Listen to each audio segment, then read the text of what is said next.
El pueblo debe volver a ser soberano, escrito por Alexis Avilés, Ildefonso Gómez y Juvenal Amaris.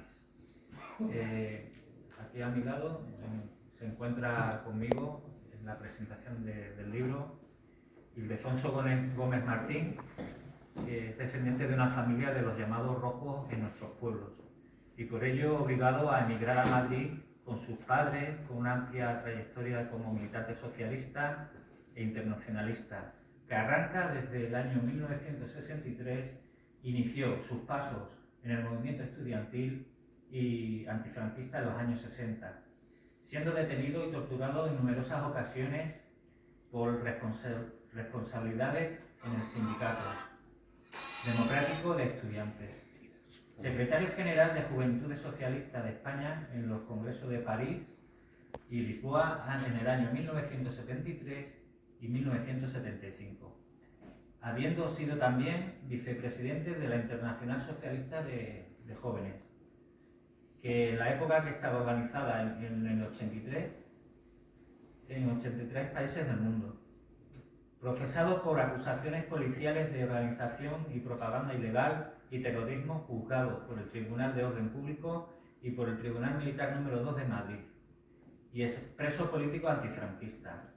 Rompió políticamente con el PSOE de Felipe González y Alfonso Guerra a la firma de los pactos de Moncloa, por entender, con otros muchos militantes, que el PSOE renovado era una trampa del Estado español contra el socialismo, la democracia y la república. Formó parte del Comité Estatal del No a la Constitución del 78, repudiando la traición que significa el consenso con la derecha que estableció la transición de la dictadura franquista al régimen monárquico, con la imprescindible colaboración de la izquierda oficialista, promotor de diversas candidaturas republicanas a las elecciones generales y municipales, siendo secretario general de la Federación de Municipios Menores de España, promotor de la conferencia internacional celebrada en Caracas, en Venezuela, contra el pago de la deuda imperialista en el año 1984. Desde 60 años de militancia política socialista, en la actualidad portavoz de la Plataforma contra la Impunidad de los Crímenes del Franquismo, organización que lleva 13 años consecutivos convocando concentraciones de víctimas de la guerra y la represión en la Puerta del Sol de Madrid, exigiendo la aplicación del derecho internacional a las víctimas, es decir, a la verdad, justicia y reparación de los crímenes cometidos desde 1936, y presidente del Partido Socialista Libre Federación, PSLF, que como otros muchos colectivos y partidos políticos impulsa desde la Asamblea Estatal de Toledo un proceso constituyente que devuelva la soberanía del pueblo para el poder, para decidir acerca de la forma del Estado y gobierno, constituyendo tal fin las asambleas republicanas en todos los territorios de España. Buenos días, Alfonso. Muchas gracias. ¿Por qué no ponemos aquí? El micrófono, ¿no? Bien, yo voy a presentaros el libro, pero sobre todo lo que quiero es que podamos discutir de los elementos que expongo. Yo creo que tenemos tiempo suficiente, pero hay que hacer una exposición de 20-25 minutos, no más, para señalar aquellos aspectos que yo considero imprescindibles a la hora de proceder a la lectura y comprensión del libro. La publicación que tenéis ahí, al que esté interesado en tenerla, viene como consecuencia de la acción internacional del Partido Socialista Libre Federación, donde tenemos montado un encuentro internacional con 20 organizaciones de diferentes países del mundo. De manera que no somos un partido que se conforme con estar presente en una región o en un país, sino que somos un partido que busca las formas y maneras de reconstruir la internacional de los trabajadores, la internacional de los pueblos, porque sin ella los pueblos están huérfanos. Eso es lo que pasa hoy con el pueblo palestino, sometido a una verdadera masacre imperialista que se está llevando por delante a toda una juventud, y eso es lo que sucede con la misma guerra de Ucrania, donde no existe de manera generalizada y homogénea un movimiento de oposición a la guerra. Para presentaros a los otros dos compañeros que conmigo trabajaron en la preparación de esta publicación, os diré que el compañero Alexis Avilés es abogado de presos políticos y representante de los cocaleros. ¿Quién son los cocaleros? Los cocaleros son los aceituneros de Colombia y de Perú y de los países andinos, es decir, aquellos que cultivan la hoja de coca. Pero la hoja de coca es una cosa y la cocaína es otra. La hoja de coca es el producto de los pueblos que durante miles de años la han cultivado y que para ellos es medicina, es comida, es tradición, como para nosotros es el aceite de oliva, exactamente igual, o es el vino, por ejemplo. El compañero estuvo presente en el Encuentro Internacional de Madrid con una delegación de 4 compañeros y compañeras más que vinieron para contarnos cuál es su experiencia de lucha contra el gobierno actual, que es un gobierno golpista, es un gobierno impulsado por el Reino de España y por los norteamericanos contra el pueblo de Perú, que como sabéis tiene preso y procesado al presidente de la República, acusando al presidente Pedro Castillo de golpista cuando los golpistas son ellos. Pero este es el cuento de siempre. En segundo lugar, el compañero Juvenal Amaris es un periodista que ha participado de la movilización del pueblo de Colombia por recobrar su libertad, participó de la lucha de la candidatura del presidente Petro y en este momento esa actividad se encara a impedir que siga ejecutando órdenes de los Estados Unidos el narcotráfico en Colombia, que son los grandes propietarios latifundistas que no necesitan sacar sus productos por carretera, tienen grandes aviones que sacan desde sus grandes fincas y latifundios miles de coca elaborada, que van a parar fundamentalmente a los países que tienen capacidad económica para pagarla, pero fundamentalmente a los Estados Unidos. Si hay alguna víctima propicia de la política imperialista del gobierno de Estados Unidos, ese es su pueblo y esa es su juventud. Su pueblo y su juventud llevan muchísimos años sometida al narcotráfico, sometida al crimen, sometida a la desigualdad, como forma de imponer la política del Partido Republicano y del Partido Demócrata, que es un reparto de poder como el que hay en España entre el llamado Partido Popular, que ni es partido ni es popular, y el Partido Socialista Obrero Español, que como todos sabéis no es sino una escisión del Partido Socialista Obrero Español de Blanco Caballero, de Pablo Iglesias. Es una escisión provocada por el aparato de Estado español con la ayuda de la Embajada Americana, que financiaron a Felipe González y a Alfonso Guerra para provocar la ruptura del socialismo español. Por tanto, hemos con este libro hecho un avance en relación a una cuestión que teníamos no resuelta, que es la cuestión del papel de las drogas en la situación política internacional. Toda la primera parte de Alexis Avilés está dirigida a explicar qué está pasando con la producción de cocaína, distribución de cocaína y qué utilidad política tiene para los estados narcotraficantes, y el primer narcotraficante del mundo es el Estado norteamericano. Y la agencia para el narcotráfico del Estado norteamericano, lo sabréis por los periódicos y por las películas americanas que no dejan de hablar de ello, es la DEA, es el Departamento de Estado americano dedicado a la droga, no a la lucha contra la droga, ¿no? Dedicado a la droga. Y en esta exposición el compañero tiene varias apreciaciones que son muy interesantes. La primera es la de los que cultivan la coca. Ellos dicen la coca es verde, la cocaína es blanca. Es decir, la cocaína es un producto sintético químicamente elaborado y la hoja de coca es un producto natural. Yo tengo experiencia con la hoja de coca.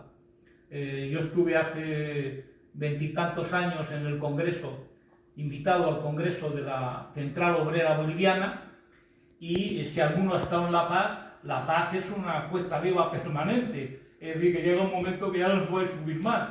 Y entonces el compañero que iba conmigo de guía me decía, mira, ahora consiste en que nos tomemos una coquita. Y yo, joder, ¿qué es eso, la coquita? Yo pensando mal. Dice, no, esto es una infusión de hoja verde. Nos tomamos la infusión de hoja verde y subimos, Y subimos con la infusión de hoja verde.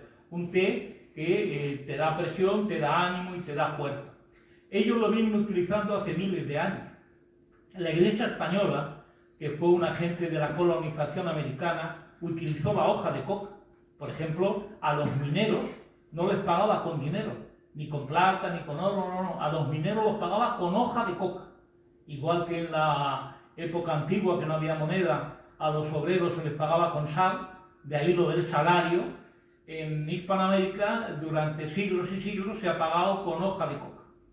Y en este momento, por ejemplo, con la epidemia del COVID, una de las compañeras que vino de Perú, el médico, me contaba que ellos no tenían nada para curar del COVID, que no sabían nada ni tenían nada, que lo más que tenían era una aspirina.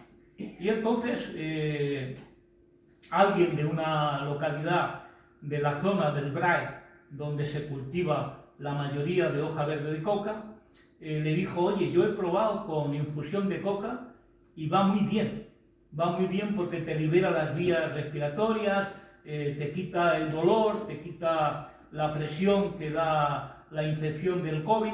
Dice, de manera que lo que hemos utilizado en el hospital de Lima para miles y miles de personas que no tenían otra posibilidad de curarse es la infusión de coca. Con eso quiero decir que tiene una utilidad civil, tiene una utilidad ciudadana y por contra los norteamericanos le dan una utilidad criminal, que es la de infectar a la juventud e infectar a los sectores marginales de la sociedad para eliminarlos. Es decir, lo utiliza como un arma, pero eso no es nuevo. Eso ya sucedió en China, con la famosa guerra que liberaron el Imperio Británico, Francia e Inglaterra contra China, por el control de la amapola. Hubo una gran guerra que provocó millones de muertos por quien controlaba la droga en China.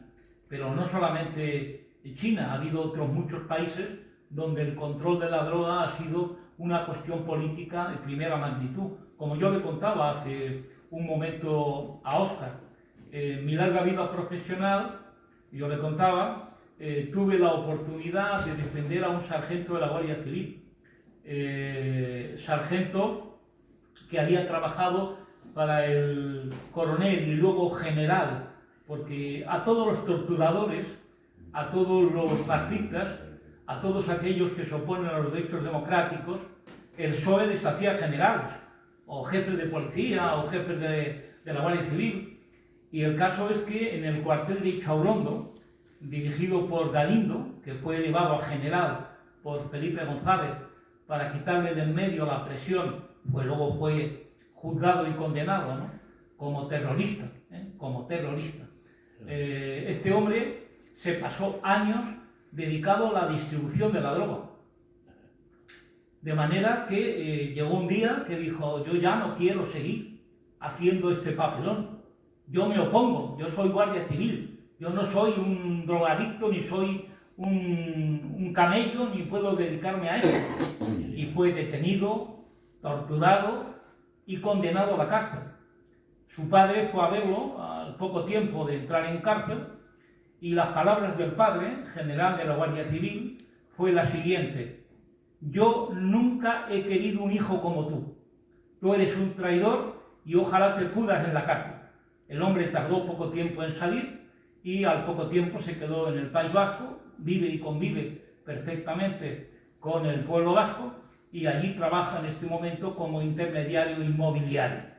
Por tanto, tenemos experiencia de cómo se utiliza la droga contra los trabajadores, contra la juventud, contra los pueblos. Yo creo que los barrios de Madrid son un ejemplo de la droga. Por ejemplo, allí donde había más conflicto, allí donde había más lucha por el trabajo, por la salud, por la cultura, por la educación, coño, allí apareció la droga más barata. Y allí no había ningún problema con la distribución masiva de droga. De manera que empezabas a ver a jóvenes de 14, 15 años colocados, pero colocados, absolutamente colocados. Y tú decías, ¿de dónde sale esto?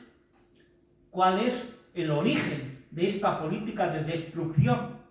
Pero yo tenía la experiencia de Madrid, pero es que cuando iba no solo al País Vasco, sino por ejemplo a zonas de reconversión, cuando empezó la reconversión minera asturiana, provocada por Felipe González para vendernos a la Unión Europea, que no quería que España fuera minera, ni que fuera industrial, ni que fuera ni siquiera agrícola ni ganadera, porque ahora los planes de reconversión también afectan, como todos vosotros sabéis, al mismo campo, a la agricultura, a lo que ha vivido nuestra gente durante miles de años. Pues eso está siendo destruido por la Unión Europea, por la burocracia de Bruselas. ¿Para qué? Pues para constituir un país de servicios, un país para camareros y para gente que se dedica a recibir turistas. Ese es el destino que como país tenemos en relación con la política que determina la Unión Europea. Quiero esto decir, por tanto, que la utilidad, la utilización por los estados de la droga no es una cosa de ayer, es una cosa de hace miles de años. Y por poner solo un ejemplo, decir que quien más utilizó la droga como instrumento de guerra fue el mismo Hitler. Hitler llegó a sacar una barrita que llamaban barrita nutritiva para la tropa, cuando la tropa se ve en momentos determinados sin poder acceder a un plato de comida o acceder a agua y tal, tenían una especie de barritas nutritivas. Las barritas nutritivas eran droga. Consistía solamente en cerrar el estómago de los jóvenes que se encontraban en los campos de batalla. Y eso mismo se ha utilizado en Vietnam. Otros habéis visto, como yo he visto, las películas de los soldados americanos en Vietnam, que la única manera que tenían de ejecutar las órdenes de sus jefes era colocarse. Y para colocarse echaban mano de todo lo que pillaban, de forma y manera que esto es lo que hoy sucede, no solo en América Latina, sino en todo el mundo. Os pongo otro ejemplo de la situación de nuestro país. Mirad, nosotros tenemos varias asociaciones constituidas en América Latina, en Europa y en África. Una de las que durante mucho tiempo hemos impulsado en África es una asociación contra la esclavitud, a partir de los compañeros mauritanos del ILA. El ILA es la Asociación contra la Esclavitud. Y varias veces que he estado con ellos, porque muchos de ellos son emigrantes que se encuentran en la isla de Hierro, en la isla de Las Palmas, en Gran Canaria, yo me he interesado por el hecho de haber leído en algún medio que tanto los aviones como los submarinos de coca que llegan a África son reenviados a España a través de la flota pesquera. Y bueno, yo, como ellos eran trabajadores de la flota pesquera española, yo les preguntaba, decía, oye, ¿qué experiencia, qué información tienes tú directamente acerca de esta situación? Me decía, el barco iba vacío de pescado. El barco iba vacío de pescado. Hacíamos una parada en Canarias y seguía para Galicia. Y en Galicia no llevaba pescado, llevaba polvo blanco. Y eso no de ahora, eso hace muchos años. Por tanto, más que un negocio especulativo, es un instrumento político. Es un instrumento político de alienación, de humillación y de destrucción de miles y miles de trabajadores pobres, campesinos pobres, de jóvenes sin futuro. Si hoy hacéis un paseo por el centro de Madrid, veréis que hay todos los huecos de las entidades comerciales, de los bancos, de todo tipo de inmuebles ocupadas por gente en la calle, tirada en la calle. Esa gente tirada en la calle, muchos de ellos vienen de la droga. Vienen de años y años de estar intentando responder a su situación de explotados y oprimidos con la droga. Y esa gente llega el día menos pensado y tienen que llevárselo frío para quitarlo del medio, porque después de 2 o 3 años en la calle, soportando fríos y calores, soportando hambre, sin poder lavarse, sin poder tener cubiertas sus necesidades fisiológicas más elementales, esa gente dura muy poco. Y son gente joven, son gente de 30, 40 años, que lo ves ennegrecido, con unas manos absolutamente negras.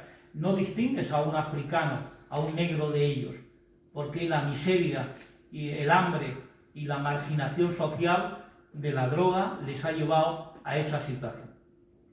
Por tanto, espero luego que podamos debatir acerca de la experiencia que en vuestras localidades, en vuestros pueblos tenéis al respecto de esta situación, porque no es un problema de Madrid, ni de Bilbao, ni de Valencia, es un problema que está muy generalizado en toda la geografía española.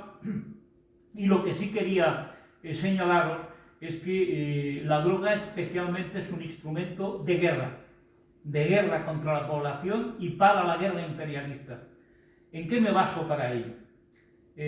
Mirad, en este momento hay 3 focos importantes de guerra. Está el foco de la guerra de Ucrania, todos sabéis su origen. El origen de la guerra de Ucrania es la ofensiva de la OTAN y de los Estados Unidos tratando de cercar a la antigua Federación Rusa y utilizando a los ucranianos como instrumento de la guerra. En el campo de batalla de Ucrania hay un enfrentamiento entre quién y quién. Pues un enfrentamiento entre Estados Unidos y Rusia, utilizando el suelo ucraniano, pero sin las armas americanas, sin el dinero americano, sin el apoyo norteamericano, esa guerra sería imposible. El segundo conflicto, que es bastante más reciente, es el que está apareciendo en África con la proclamación de nuevas repúblicas independientes del imperialismo francés. Es el caso de Níger, es el caso de Mali, de Guinea-Conakry. ¿Qué ha pasado en todos estos países subsaharianos de África? Pues algo muy sencillo. La crisis económica internacional ha llevado a estos países al límite y como consecuencia de ello, sectores del ejército y de la población se han sublevado contra la ocupación francesa y contra las tropas de la Unión Europea y de la OTAN. Ahí hay soldados españoles en Níger, hay soldados españoles en Mali, están las principales minas de uranio, las principales minas de oro que hay en el mundo se encuentran en esta situación. Y los gobiernos constituidos a partir de las rebeliones militares y populares de estos países han llevado a cabo un proceso de ruptura con Francia, que es la potencia imperialista que ocupa 17 países de África, a los que descolonizó falsamente, manteniendo el control sobre ellos a través del control de su economía, de su comercio y de su moneda. Países de millones y millones de personas no tienen moneda propia. La moneda es el franco cefa, que es igual al euro. De manera que estos países no pueden acceder al mercado internacional de capitales para su deuda. Estos países no pueden acceder a maquinaria que no sea francesa y están obligados a comerciar con Francia. Eso ha supuesto que el uranio de Níger, por ejemplo, sea un instrumento esencial para la gran producción de energía eléctrica en Francia. Sin embargo, Níger sea un país donde el 90% de la población no tiene luz. Es decir, ellos regalan el mineral necesario para la producción de energía eléctrica, pero ellos no tienen luz. Ellos regalan a través del franco cefa miles de millones a los franceses, pero ellos viven en una situación de miseria.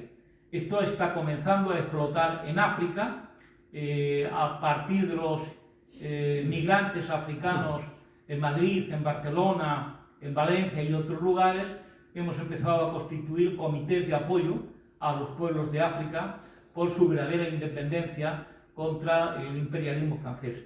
Habréis oído que recientemente se ha expulsado a la tropa francesa y al embajador francés de Mali y también de Níger. Bueno, pues todo eso se está generalizando a nivel de toda África. Inmediatamente los franceses y los norteamericanos, que eso nunca fallan, son el perejil de todas las salsas, amenazaron a las nuevas repúblicas africanas con una intervención militar. Y hubo un movimiento inmediato de apoyo y solidaridad entre los pueblos de África, diciendo: si nos tocan a uno, nos tocan a todos. Aquello que decíamos en las asambleas del 15M, pues lo han venido a decir también los pueblos de África, de manera que han constituido ejércitos en común. Y ahora, la última información que tenemos de compañeros de Níger y de Mali, sobre todo, es que en la puerta de los cuarteles hay colas. Hay colas de hombres y mujeres que piden armas, que ante la amenaza de una intervención militar, ellos quieren defender el país. Que la defensa del país no es solo una cuestión militar, es también una cuestión popular, es una cuestión de los pueblos. Y es ese gran frente que recientemente se ha abierto después del frente de Ucrania. Y hay un tercer frente, que todos estáis al tanto de él, que es el acaecido en este momento en tierra palestina, donde existe un falso Estado porque es un Estado que lo financian 120% los americanos. Es un Estado que no tiene ninguna capacidad, sin embargo es uno de los Estados más importantes del mundo en armamento, en técnica armamentística y en espionaje. Por ejemplo, las máquinas de espionaje que funcionan en todo el mundo son de ellos. Aquí el señor Rubalcaba nos compró una máquina que valió cerca de 1.000 millones de euros, que localiza cualquier conversación en cualquier lado de España. De manera que cuando hablamos de bombas o hablamos de terrorismo o hablamos de dinero, te aparece la grabación y te localizan inmediatamente el teléfono. Este es el resultado de la investigación del Estado de Israel. Todos sabéis que el Estado de Israel es un Estado ficticio. Es un Estado montado por Gran Bretaña, los Estados Unidos, después de la Segunda Guerra Mundial. ¿Qué pasó después de la Segunda Guerra Mundial? Pues que hubo un acuerdo de las potencias vencedoras que se repartieron Europa y el mundo. Y ese reparto Europa del mundo, por ejemplo, a España nos tocó ser franquistas, de manera que podían haber perfectamente barrido a Franco, pero lo mantuvieron. No solamente lo mantuvieron, hicieron alianzas económicas y militares con ellos, pusieron las bases americanas y posteriormente estuvieron detrás de la llamada transición. El embajador norteamericano fue muy activo en los días claves de la transición en España, y como consecuencia de esta situación nos encontramos hoy en la situación que nos encontramos. Por tanto, en Palestina no hay una guerra, hay una masacre porque es uno de los ejércitos mejor armados del mundo contra una población desarmada. Otra cosa son los grupos armados de Hamas o de Hezbollah, que son grupos financiados y dirigidos por los iraníes, que, como todos comprenderéis, no son gente que tenga que ver mucho con la democracia ni con el movimiento obrero, son gente que viene de la religión y del integrismo y que nada tiene que ver con las aspiraciones del pueblo palestino.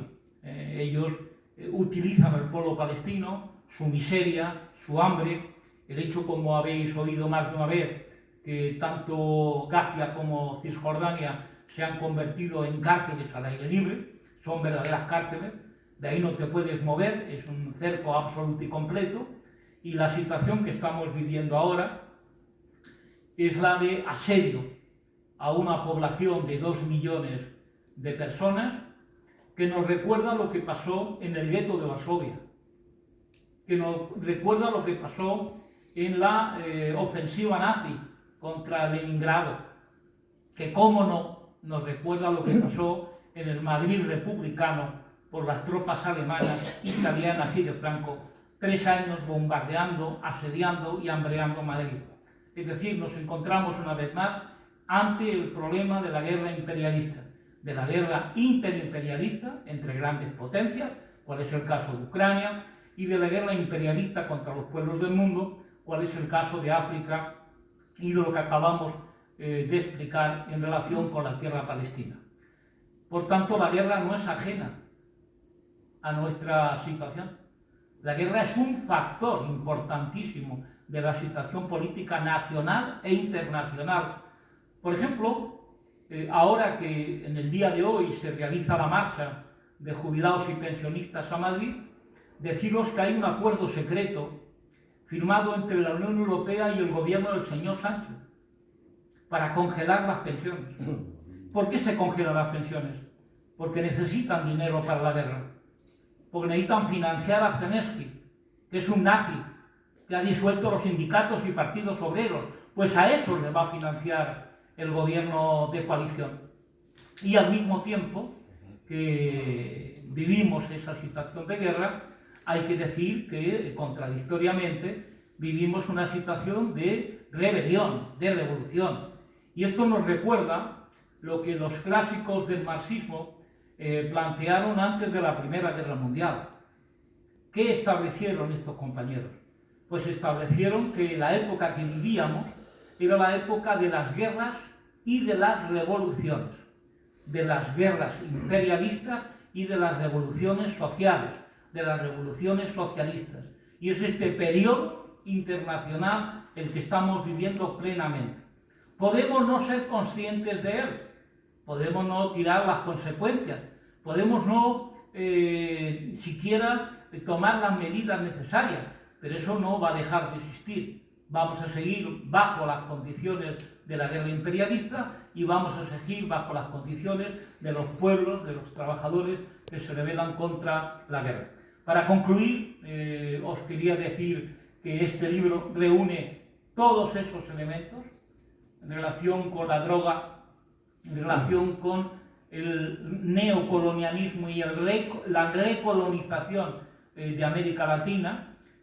Os cuento un último detalle. Hace poco tiempo, hace 2 meses, 3 meses, hicimos una delegación a las Cortes Generales planteando al gobierno del señor Sánchez que deje de vender armas al gobierno de Dina Boluarte, del gobierno criminal de Perú, porque quien le vendía armas era el señor Sánchez. Y los compañeros peruanos nos decían que nunca habían visto que socialistas como nosotros pusiéramos en evidencia a un gobierno que dice ser socialista. Y yo les expliqué que con más motivo, que ningún socialista que se precie de serlo puede ser un agente imperialista, puede ser un agente de la guerra, y que por tanto si permitimos que esa gente se reclame de lo que no es, estamos contribuyendo sin ninguna duda a la confusión, a la desorientación y por tanto a la desmovilización de nuestro pueblo, porque asistimos a todo ello. Si hoy se convocaran elecciones, las ganaría el Partido Popular de Cádiz. ¿Por qué? ¿Porque la gente tiene la culpa? No. Esa gente ha dado mayoría absoluta, por ejemplo en Extremadura, al PSOE. ¿Pero qué ha hecho el PSOE? Ha ayudado a la independencia de los sindicatos obreros, ha facilitado el trabajo en la tierra y la tierra para que la trabajan, ha fomentado el cooperativismo agrario y ganadero, o ha entregado a los fondos buitres, a los nuevos ricos, los campos de Extremadura, en situaciones de esclavitud. Por tanto, no nos podemos cegar con los nombres. Por encima de los nombres están los hechos. Y este libro lo que hace es entrar a los hechos de fondo, a los hechos importantes y la necesidad de una reacción política, de un reagrupamiento político independiente. ¿Por qué hablamos de reagrupamiento político independiente? Porque los partidos de la llamada izquierda española no son independientes. Los financia el Estado. lo financia la banca.